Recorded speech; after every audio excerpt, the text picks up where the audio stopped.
In addition to separating your front warp from the back warp, the cross also serves to let you know exactly what the order of the yarns is. Here's the first, the second, the third, the fourth.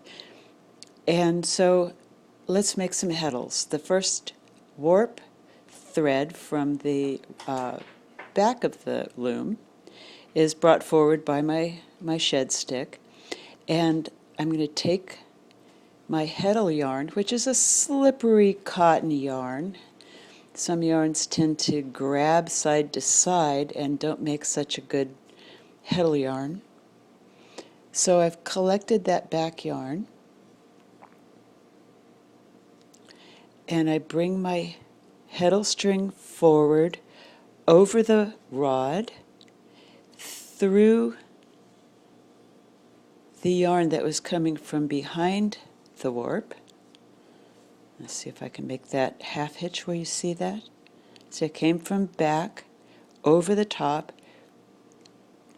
through the right, and I don't snug that closely. I want to leave about a 2-inch gap.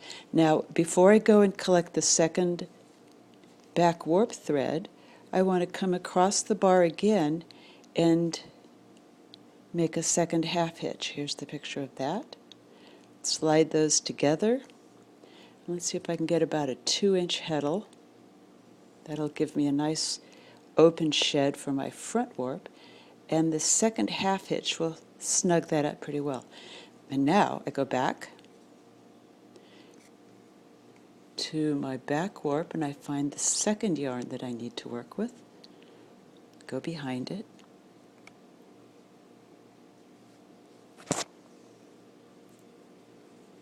Over the bar, through the loop,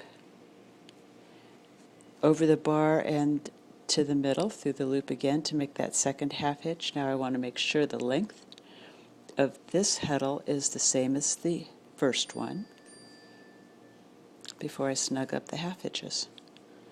Let's loosen that. And now I'm ready to make my third heddle. Just continue all the way across the loom.